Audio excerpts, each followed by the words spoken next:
Welcome to the Mobile 9.1 overview for the version 7 import utility. In this video, we're going to discuss the conversion of your Mobile 9.1 configuration for the new Win9.1 product, which includes your Mobile 9.1 connection and server settings. But before we get into that, a few new features of the new Win9.1. First thing would be fully customizable alarm and report formats.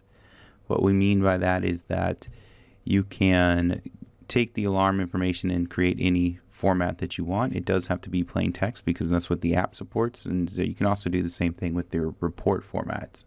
Once you have the formats created, you can assign them to individual connections. So some users could have one format and some other users could have a different format. In version 7, everyone had to have the same format all the time.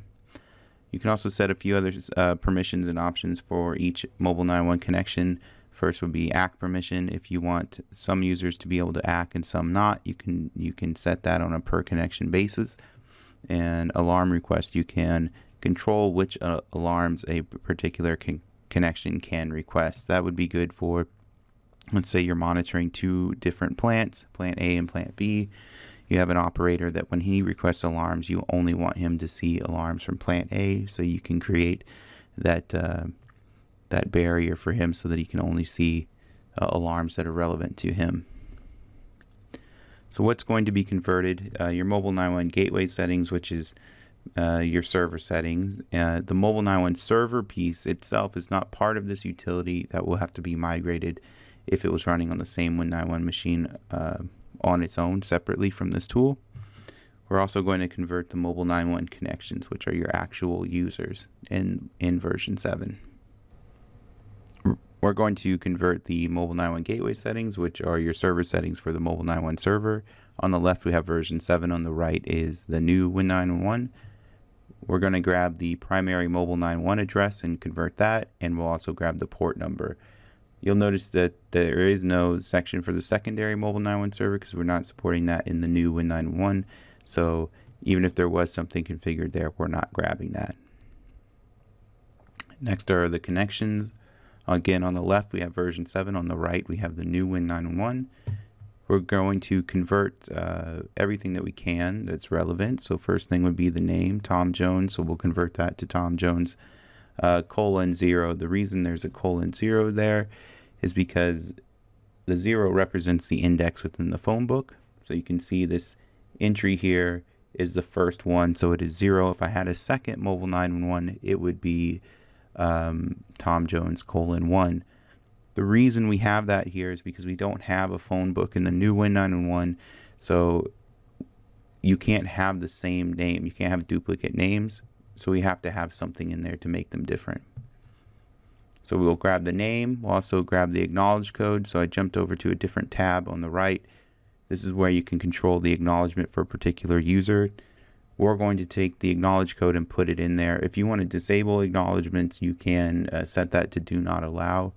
In version 7, we couldn't really do that. You just had to make a really long acknowledgement code that no one would ever guess. So that's an improvement there. So now we'll go into the Mobile 9.1 connection in version 7 on the left. We're going to grab the device ID and convert that over. We call this device ID, and we also call it Mobile 9.1 code. It's the same thing. We'll grab that and convert it over. This is the unique identifier for your particular smartphone. And we're also going to grab the schedule and convert that over. So that covers everything that's going to be converted for the Mobile 9.1 portion of Win9.1. We'll go ahead and do a live demo so you can see the conversion in real time. Here we have Win9.1 version 7 and the new Win9.1 running on the same computer. Here is the configurator with my version 7 configuration. So if we take a look at the Mobile 9.1 server settings, you can see that here. So we're going to grab that and convert that over. And if we go look in the phone book, open Tom Jones, you can see we have a connection here. We also have a connection here. I did mention earlier that if I had two connections in here, the name that gets converted would be Tom Jones :0 and then Tom Jones :1 for the second one. We can do that as a test so I can show you guys what I mean by that. So create an ID here. Doesn't really matter what it is. We'll just type in device ID. Choose a schedule.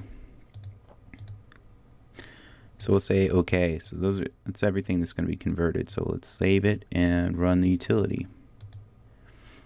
When you run the utility, we're going to find the INI file and MDB file automatically. If you're running version 7 on the same computer. If you're not, you'll need to browse to both of those.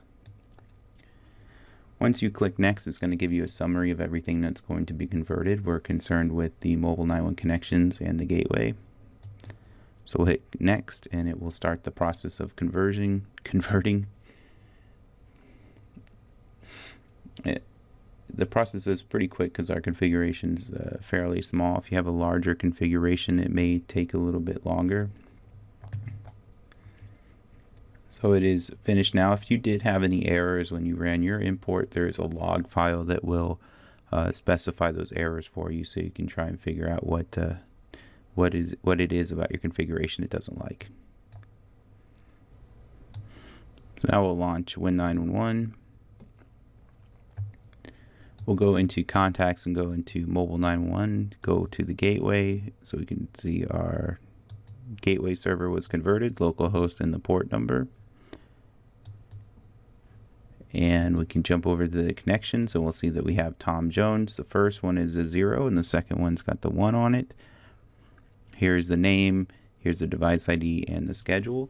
You can take a look at some of the formats here. These are formats that we build into the software. You can create your own if you're not happy with those. You can choose your report format for this connection, and here are the ACK options. Because the acknowledgement code for this user was 911, that is the acknowledgement code for this particular connection. Again, if I didn't want him to be able to acknowledge, I could say do not allow. If I wanted to limit which alarms this person can request, I can do that here by setting specific labels that they can filter or that they can request. So say I only wanted this person, when they request alarms, to get alarms that are labeled with computer room, I could do that here. And the last tab, utilizers, shows you everywhere that this particular connection is used in a call out list. In version 7 you had to jump back and forth between groups and the phone book to figure out certain details or if this particular connection was in use. Here we just have a tab that shows you everywhere we're using this particular connection. So that is the conversion of Mobile 911. If you have any questions about the conversion, please contact our product support team. If you have questions about upgrading to the new Win911, please contact our sales team and they can help you upgrade your version 7 to the new Win911 product. Thanks for watching the video.